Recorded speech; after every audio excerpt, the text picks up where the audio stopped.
Hello guys, কি অবস্থা সবার? সবাইকে নতুন একটি ফুড ব্লগে স্বাগতম। আজকে রান্না হবে মাটন বিরিয়ানি, একদম হোমমেড পদ্ধতিতে গ্রামীণ চুলোতে করে এই রান্না হবে। আজকে অনেকদিন বাদে আমাদের বাসায় বিরিয়ানি রান্না হতে যাচ্ছে, এই জন্য আমি অনেক এক্সাইটেড। ভাবলাম আপনাদের সাথে শেয়ার করি এই রান্নাটা। প্রথমে বলে রাখি, যারা যারা আমার চ্যানেলে নতুন তারা আমার চ্যানেলটি সাবস্ক্রাইব করে দাও। তোমাদের মধ্যে কার কার মাটন বিরিয়ানি পছন্দ কমেন্ট করে জানিয়ে দাও বন্ধুরা। কয়েকদিন যাবত যে গরম পড়েছে, এর মধ্যে ভারী খাবার খাওয়াটা একদমই বিপজ্জনক, এই জন্য বেশ কয়েকদিন ধরে ভারী খাবার খাওয়া হয় না।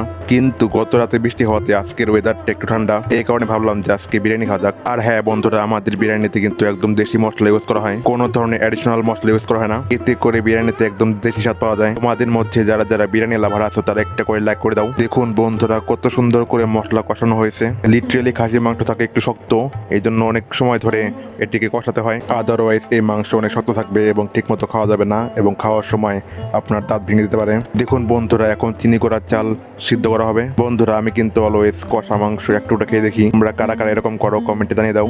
দেখুন বন্ধুরা, এখন কড়াইতে চাল দেওয়া হচ্ছে। আর বন্ধুরা, আমাদের এই রান্নার শেফ হচ্ছে আমার মা। I think she is the best chef of the world. She use to cook biryani very well than any other can do. বন্ধুরা দেখুন, এখন দেওয়া হচ্ছে পানি।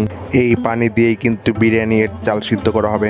বন্ধুরা, এই পানির কোয়ান্টিটি কিন্তু অনেক ইম্পর্টেন্ট রোল প্লে করে এই বিরিয়ানি রান্নাতে, বিকজ পানি বেশি হয়ে গেলে বিরিয়ানি ঝরঝরা হবে না।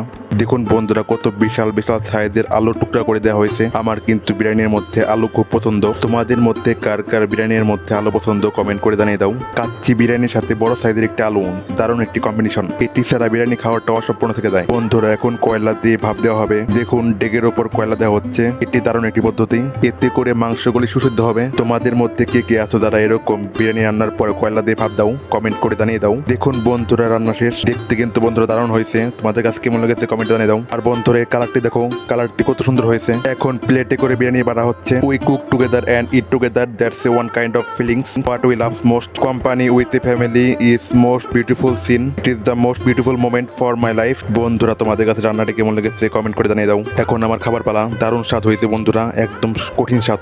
ভিডিওটি দেখার জন্য অনেক অনেক ধন্যবাদ। গুড বাই বন্ধুরা, গুড বাই।